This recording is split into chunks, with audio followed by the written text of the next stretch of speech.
In this video, I'm going to go over how to lock and protect cells in your Excel spreadsheet. And I'm going to cover two different ways you can do so. Locking cells is really useful, particularly when you're working with a data set that contains formulas that you want to protect. You want to avoid those issues where somebody accidentally keys in data in places that they shouldn't. So in this example here, I've got multiple columns that contain formulas. So I'm going to want to lock them down and make sure that these cells are protected. So how do I do that?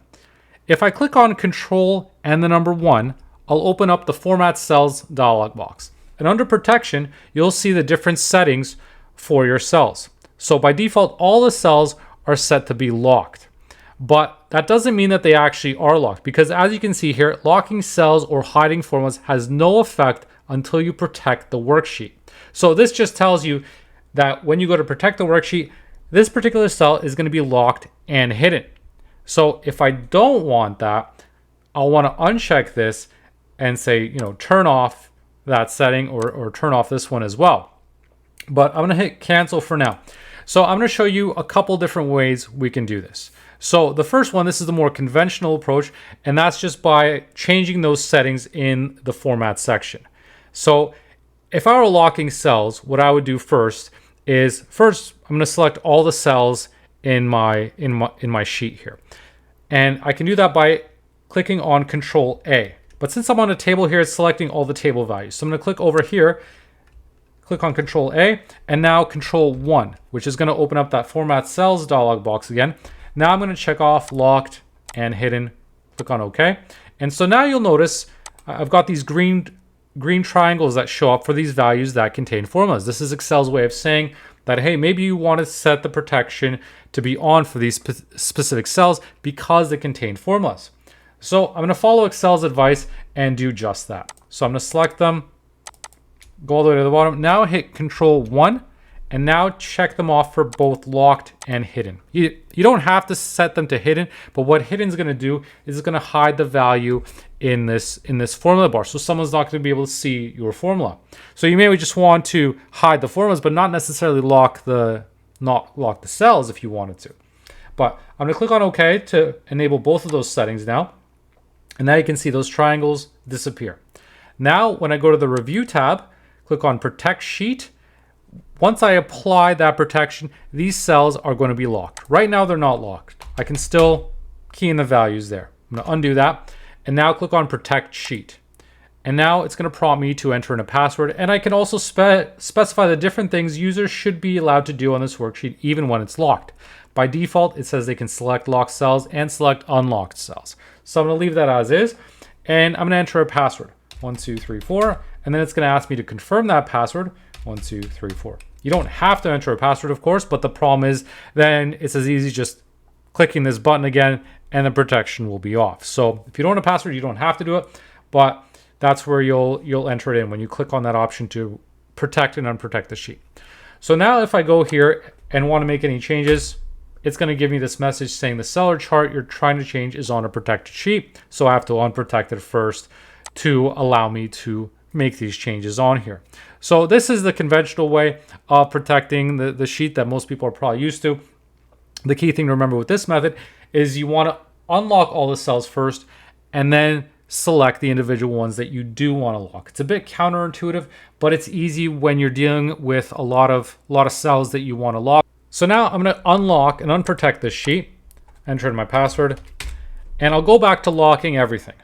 Control A, Control 1, and I'm going to lock everything. So this indicator, this dash tells you that some cells are locked and some are not. If I click it again, it'll change to a check mark. That tells me all the cells are going to be locked. If I check it again, it's going to turn it off and say none of them are locked. Same with the hidden option here. So I can see that now all of them are set to be hidden. Now all of them are set to be off. So I'm going to set them to all be on for locked and hidden. So just like with the default, when you first open your spreadsheet, by default, all the cells are going to be set to being locked. So now if I go to protect my sheet, 1, 2, 3, 4, 1, 2, 3, 4, now all these cells are going to be locked. But that's not what I want. So I'm going to unprotect it one more time, and I'm going to show you the other way that you can lock your cells or to protect certain ranges. And that's through the allow edit ranges option. So let's say I want to select all these cells and say, okay, they can enter values here as long as they put in a password. So I'm going to click on allow edit ranges, click on new, and it's going to allow me to specify a title because you can have multiple ranges here. I'm going to leave it as the default range 1. And these are the cells that I've selected. And I'm going to enter a password. This time I'm going to key in 1111. And if I click on permissions, you can actually set different permissions based on different user groups. In my case, I don't have multiple user groups here. So I'm going to skip that, click on OK, enter in my password again, 121111. Click on apply, and I can protect my sheet right from within here as well. So if I click on protect, I'll key in 1234, 1234. And so now these cells here are still locked. So are these ones. But this section here where I specified to allow edit ranges, if I key in a value here, I'm going to get a different message here and saying a cell you're trying to change is password protected. Enter the password to change the cell. So if I key in my password 1111, now all these cells are unlocked. So if I key in 102, 135, I can make these changes on here. But if I go down here where I did not select that range, it's still protected. So that's the key difference between those two different approaches. The allow edit ranges says, okay, you can edit this range if you know the password. Otherwise, you're not able to. And so as you can see, there's a couple different ways that you can set this up, but none of these rules are going to apply unless your sheet is protected. So if I turn this protection off, then I can go back to making these changes. And now Excel is telling me that these formulas are inconsistent because I made changes to them. But once this protection is off, then none of the rules apply. And that's the key thing to remember. So whether you're using one method or another really comes down to your preference. I think unless you're dealing with multiple user groups, you probably aren't going to have a need to do allow edit ranges. It's a lot easier just to select all the cells and then select to protect them or unprotect them, as opposed to dealing with multiple ranges and multiple passwords. That can start to get really messy once you start adding multiple ranges potentially. So I find it's a lot easier just to select all the cells that you want to protect and set the protection on for them. But the first thing you want to do is to unprotect everything and then protect the ones that you want. It's a bit counterintuitive, but that's the easiest way to do it in Excel.